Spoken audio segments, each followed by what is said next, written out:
नीतीश कुमार जी हमेशा कहा करते हैं कि हम जीरो टॉलरेंस, भ्रष्टाचार पर जीरो टॉलरेंस की नीति रखे हुए हैं कि हमारे विभाग के सभी अधिकारी भ्रष्ट हैं, चोर हैं और हम चोरों के सरदार। तो सच का सामना करने के लिए नीतीश जी कभी तैयार नहीं होते। असली मुख्यमंत्री कौन है?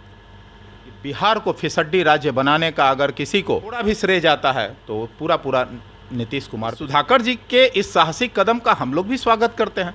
अगर सच्चाई की राह पर कोई चलते हुए अपनी कुर्बानी देने को तैयार होता है।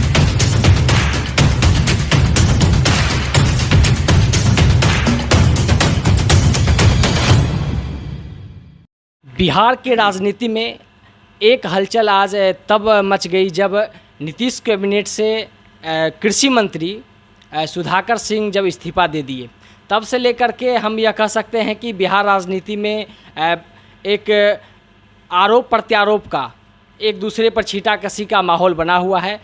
इसी संदर्भ में हम अभी आए हुए हैं लोजपा रामविलास के जो प्रदेश प्रवक्ता है, मुख्य प्रदेश प्रवक्ता राजेश भट्ट जी। इनसे हम बातचीत करेंगे इन्हीं विषयों पर, जो आखिर इस्तीफा देने का कारण क्या हो सकता है। तो आइए इस्तीफा देने का कारण हम जानते हैं राजेश भट्ट जी से। सर, आपका बहुत बहुत स्वागत है। बहुत बहुत धन्यवाद। सर, इस्तीफा देने का कारण क्या हो सकता है? देखिए, भ्रष्टाचार के आगे मौजूदा सरकार में चाहे कोई भी हो, उन्हें घुटना टेकना पड़ेगा, नतमस्तक होना पड़ेगा। इसकी सबसे बड़ी वानगी अभी देखने को मिली है। नीतीश कुमार जी हमेशा कहा करते हैं कि हम जीरो टॉलरेंस, भ्रष्टाचार पर जीरो टॉलरेंस की नीति रखे हुए हैं। लगातार सुधाकर सिंह जी अपने कृषि विभाग में और अपने मंत्रिमंडल के सभी विभागों की वो चर्चा लगातार करते रहे हैं कि सभी विभागों में भ्रष्टाचार जो है चरमोत्कर्ष पर है। भ्रष्टाचार का आलम यह है कि बिना रिश्वत दिए कोई भी अधिकारी किसी की भी बात नहीं सुनता और ना कोई काम करता है। तो उन्होंने इस बाबत एक बड़ा बयान दिया था और बड़ी साफगोई से उन्होंने कहा था कि हमारे विभाग के सभी अधिकारी भ्रष्ट हैं, चोर हैं और हम चोरों के सरदार हैं। इसी बयान को लेकर के सर ऐसा आया है, जो दोनों के बीच नाराज़गी थी, नीतीश कुमार और उनके बीच। शायद यही तो कारण नहीं हो सकता है कि उन पर दबाव बनाया गया हो।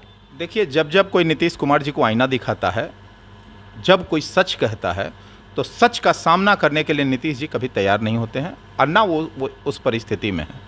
वो जानते हैं कि हमारे तमाम विभागों में पूरा सरकार जो है आकंठ भ्रष्टाचार में डूबी हुई है।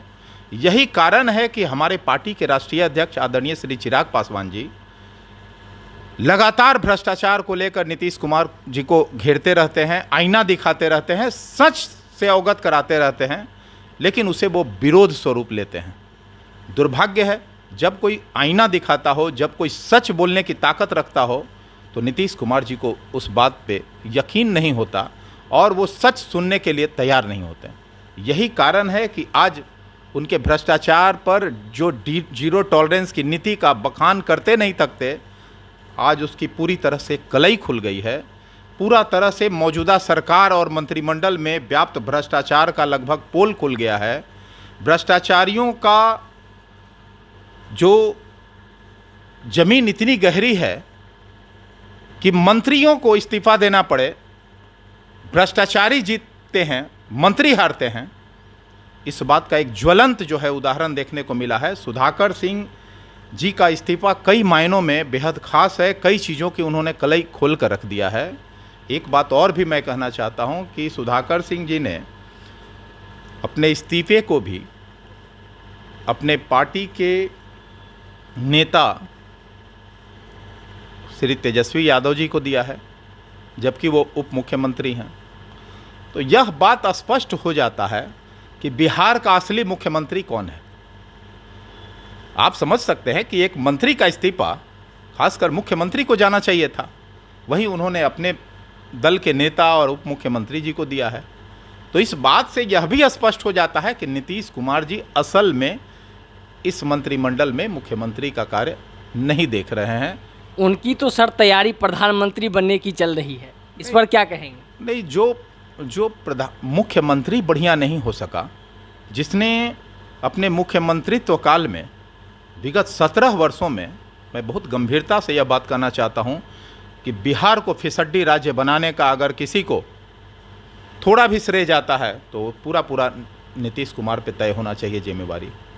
इसलिए कि आज नीति आयोग की जो रिपोर्ट आई है, नीति आयोग ने साफ स्पष्ट कर दिया है कि बिहार सभी मापदंडों पर फिसड्डी राज्य है, सबसे पिछड़ा राज्य साबित हो गया है।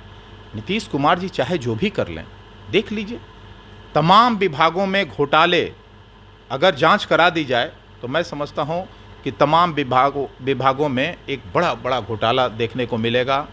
वैसे आप देख रहे होंगे चारा घोटाला से भी बड़ा इनका सृजन घोटाला हो गया है, लेकिन जांच नहीं हो पा रही है। किसी भी अन्याय के खिलाफ वो जांच कराने से बिल्कुल कतराते हैं, चाहे वो महिला गृहकांड, बालिका गृहकांड की बात कर लें। आप समझ सकते हैं कि किसी भी जांच को लेकर नीतीश जी संजीदा नहीं है। इसलिए ये कहना कहीं कोई अतिशयोक्ति नहीं है कि नीतीश जी का जो जीरो टॉलरेंस की जो नीति है भ्रष्टाचार को लेकर, वो बिल्कुल कोरा बेईमानी है, उसका कोई मतलब नहीं है, एकदम बकवास है, झूठ है।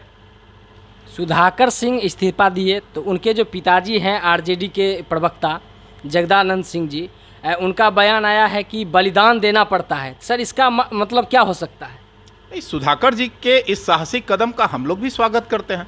अगर सच्चाई की राह पर कोई चलते हुए अपनी कुर्बानी देने को तैयार होता है या कुर्बानी देता है, निश्चित तौर पर यह स्वागत योग्य कदम है। और उन्होंने सही कहा है कि इस मौजूदा मंत्रिमंडल और सरकार में जब कोई सच का सामना करना चाहेगा या सच बोलने की हिमाकत करेगा तो ऐसे ही कुर्बानियाँ देनी पड़ेगी।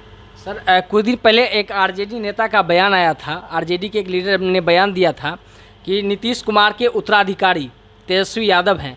और एक बयान ये भी आया था नीतीश कुमार जब दिल्ली शिफ्ट करेंगे तो हो सकता है बिहार से जेडीयू गोल हो जाएगी। ये शायद आपके ही पार्टी का बयान है। हमारे राष्ट्रीय अध्यक्ष जी ने कहा है जी हाँ, चिराग पासवान जी, जिस दिन तेजस्वी जी मुख्यमंत्री होंगे उस दिन जदयू साफ हो जाएगा। सर ये कितना सही हो सकता है? नहीं, जदयू तो ऐसे भी साफ हो गया है, उल्टी गिनती शुरू है। आप देख रहे हैं लगातार जो है जदयू में टूट हो रही है। जदयू तो आज खंड खंड में बटा हुआ है। जदयू का अब क्या रह गया है? विषाद। जिस जंगल राज की दुहाई देकर पिछले 17 वर्षों से सत्ता के सिंहासन पर काबिज थे नीतीश कुमार जी, आज क्या उन्हें मंगल राज दिखने लगा है? बिहार की जनता को जिस तरह से उन्होंने ठगा है, धोखा देने का काम किया है, कभी वो किसी गठबंधन के अपने नहीं हो सकते। इसलिए सभी राजनीतिक दलों के तरफ से हमेशा ये बयान आता रहता है कि कोई ऐसा सगा नहीं जिसको नीतीश जी ने ठगा नहीं। तो नीतीश जी कभी किसी के साथ नहीं रह सकते। 7 बार पलटी मार चुके हैं, 8वीं बार भी पलटी मारेंगे। वो तो पलटी मार के लिए विशेषज्ञ हो गए हैं। तो ऐसे लोगों पर कोई भरोसा नहीं रह गया है। बिहार की जनता त्राहिमाम की स्थिति में है और सरकार जो है रोम जल रहा था और नीरो बंसी बजा रहा था, वही स्थिति है अभी। नीतीश कुमार जी को बिहार और बिहार वासियों से कोई लेना देना नहीं है। उन्हें सत्ता और सिंहासन और कुर्सी चाहिए। उसके लिए वो जंगल राज नहीं, किसी से भी गठबंधन करने को तैयार हो जाएंगे। लेकिन अब बिहार वासियों ने उन्हें जिस तरह से 2020 में नकार दिया, ये जुगाड़ू मुख्यमंत्री हो गए हैं। अब वो भी जुगाड़ कुछ ही दिनों में उनका ढहने वाला है।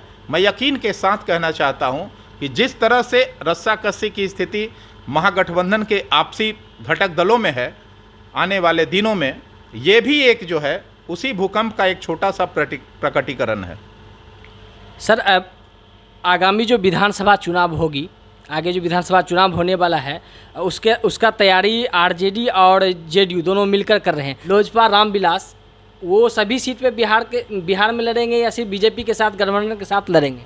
देखिए, अभी हम लोग कोई गठबंधन की बात नहीं सोचते हैं। अभी हम लोग पार्टी की मजबूती को लेकर बहुत सजग हैं। तमाम नेता गण हमारे पार्टी के समीक्षा कर रहे हैं, जिलों में जाकर, ज़मीन पे जाके बूथवार हम लोग जो है अपने पार्टी के स्थिति को मजबूत करने में लगे हुए हैं। गठबंधन की बात अभी हम लोगों के दिमाग में नहीं है और अभी हम लोग किसी गठबंधन में नहीं है। आपको स्पष्ट कर दूं, अभी ना तो चुनाव है और ना गठबंधन की बात। तैयारी जैसा सर, इतना मान लीजिए जो आपने कहा कि 25 25 में चुनाव नहीं होगा, उसके पहले मध्यावधि चुनाव होगा। हमारे राष्ट्रीय अध्यक्ष आदरणीय श्री चिराग पासवान जी लगातार ये बात कहते रहे हैं कि बिहार में मध्यावधि चुनाव हो के रहेगा। यह उसके संकेत हैं, यह उसके संकेत आने लगे हैं। आप देख रहे होंगे तमाम घटक दलों में कितना समन्वय है। इस बात से स्पष्ट हो जाता है कि जब मौजूदा मंत्रिमंडल के मंत्री भ्रष्टाचारियों के आगे घुटने टेकने को मजबूर हो जाएं, तो आप समझ सकते हैं कि नीतीश कुमार जी जीरो टॉलरेंस, भ्रष्टाचार, सुशासन क्या क्या कहते थे, कहाँ चला गया आप।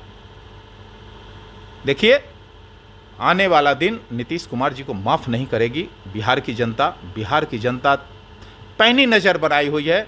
बिहार की जनता इस नए ठगबंधन की जो सरकार बनी है, इससे त्राहिमाम की स्थिति में है। पूरा बिहार में एक भय का माहौल व्याप्त हो गया है। आज व्यापारी परेशान हैं, आज छात्र परेशान हैं, आज युवा परेशान हैं, आज महिलाएं, माताएं, बहनें परेशान हैं।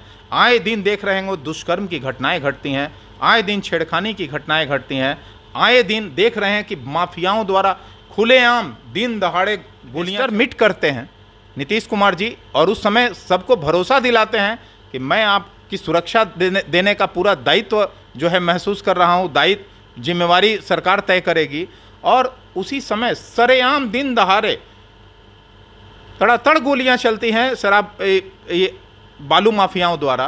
तो यह बात समझ में आनी चाहिए कि जब कानून व्यवस्था का स्थिति इतना लचर है बिहार में, तो कैसे निवेशक, देश भर के बड़े उद्यमी बिहार में अपना उद्यम स्थापित करने आएंगे। नीतीश कुमार जी खुलेआम इन्वेस्टर मीट के तहत सरकारी खजानों का दुरुपयोग कर रहे हैं, कहीं ना कहीं लूट मचा रहे हैं।